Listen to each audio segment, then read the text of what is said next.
Hello OP classes के digital platform पर आप सभी का एक बार पुनः स्वागत है।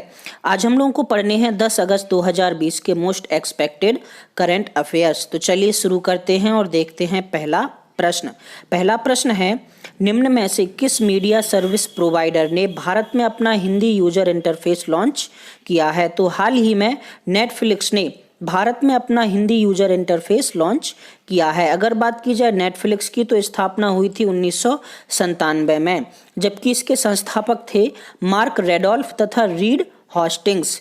नेटफ्लिक्स का जो मुख्यालय है वो लॉस एंजल्स में स्थित है, जबकि यह 190 से अधिक देशों में अपनी सेवाएं देता है।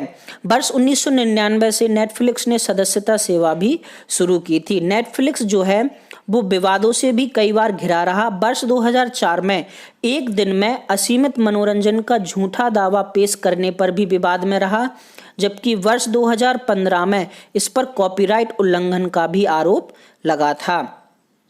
चलिए देखते हैं हमारा आज का दूसरा प्रश्न है, बैन किए जाने के बाद भी कौन सा ऐप स्टोर और गूगल प्ले स्टोर पर जुलाई 2020 में सबसे ज़्यादा डाउनलोड किए जाने वाला ऐप बन गया है? तो हाल ही में भारत और कई देशों ने टिकटॉक पर बैन लगाया है। इसके बावजूद भी विश्व भर में सबसे ज़्यादा डाउनलोड किए जाने वाला ऐप टिकटॉक बन गया है। अगर बात की जाए टिकटॉक की तो इसकी स्थापना हुई थी 2016 में तथा यह एक वीडियो होस्टिंग सेवा ऐप है। इसके डेवलपर का नाम है बाइट डांस।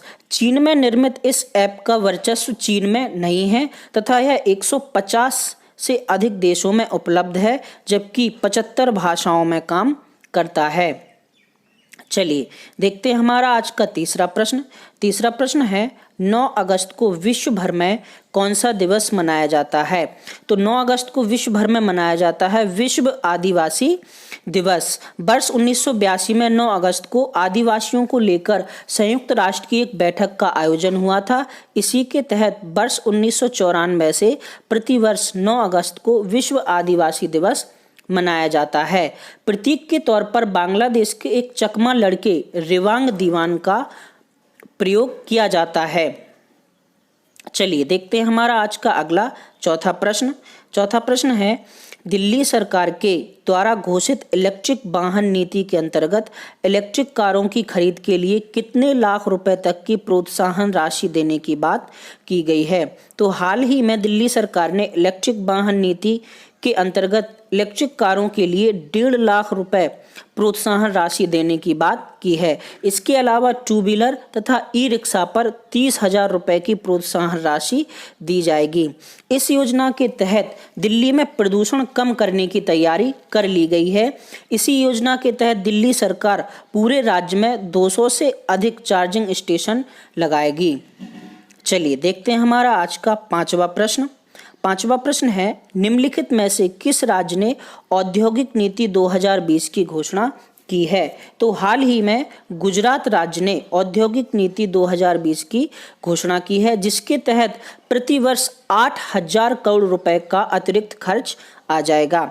अगर बात की जाए गुजरात की तो मुख्यमंत्री हैं विजय रूपाणी तथा राजधानी है गांधीनगर। गुजरात का सबसे बड़ा नगर अगर कहा जाए तो वो है अहमदाबाद। गुजरात में कुल 33 जिले हैं। गुजरात के वर्तमान राज्यपाल हैं आचार्य देवव्रत।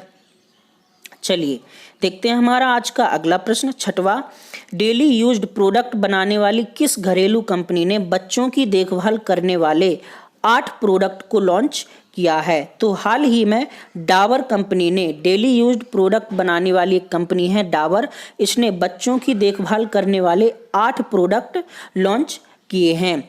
अगर बात की जाए डाबर की तो स्थापना हुई थी 1884 में। संस्थापक थे डॉक्टर S.K. बर्मन। वर्तमान में डाबर के चेयरमैन हैं आनंद बर्मन तथा उप चेयरमैन हैं अमित बर्मन। अमित बर्मन एक पायलट भी हैं।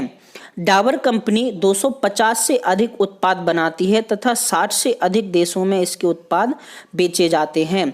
वर्तमान में डाबर के CEO हैं सुनील दुग्गल।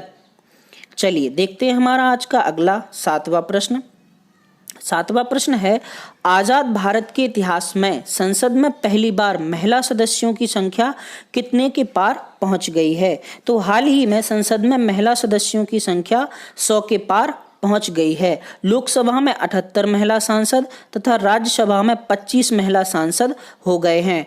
कुल मिलाकर 103 महिला सांसद आपके संसद में पहुंच चुकी हैं। अगर बात की जाए भारत की पहला महिला सांसद की, तो वो थी आपकी राधाबाई शुभारायन। कौन थी? राधाबाई शुभारायन। चलिए देखते हैं हमारा आज का अगला 8वां प्रश्न। 8वां प्रश्न है, इसमें से किस टेलीकॉम कंपनी ने इंटरनेट सर्विस आसान तरीके से पहुंचाने के लिए अपने नए पोर्टल बुक माई फाइबर को लॉन्च किया है? तो हाल ही में BSNL ने इंटरनेट को पहुंचाने के लिए फाइबर लाइन के द्वारा बुक माई फाइबर पोर्टल लॉन्च किया है, जिसके तहत फाइबर लाइन को बुक किया जा सकता है। फाइबर लाइन ऑप्टिकल फाइबर होती है, जिसके तहत नेट का पूर्णता से सुगमता से प्रसारण किया जा सकता है। यह पूर्ण आंतरिक परावर्तन पर काम करती है। अगर बात की जाए BSNL की, तो BSNL की स्थापना हुई थी सन 2000 में, जबकि इसका मुख्यालय जो है वो नई दिल्ली में स्थित है। चलिए देखते हैं हमारा आज का अगला 9वां प्रश्न।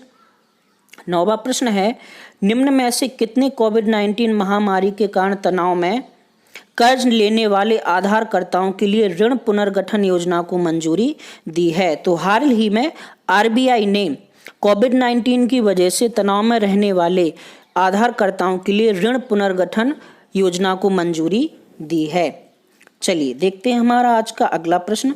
अगला प्रश्न है, हाल ही में केंद्र सरकार किस केंद्र शासित प्रदेश में पनडुब्बी केबल कनेक्टिविटी का उद्घाटन करने जा रही है?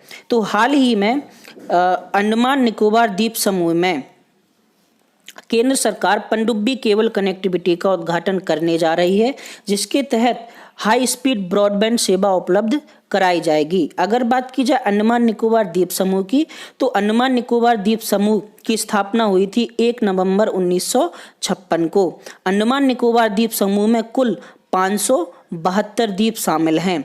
अंडमान में 90% जनसंख्या तथा निकोबार में 10% जनसंख्या इस केंद्र शासित राज्य की निवास करती है।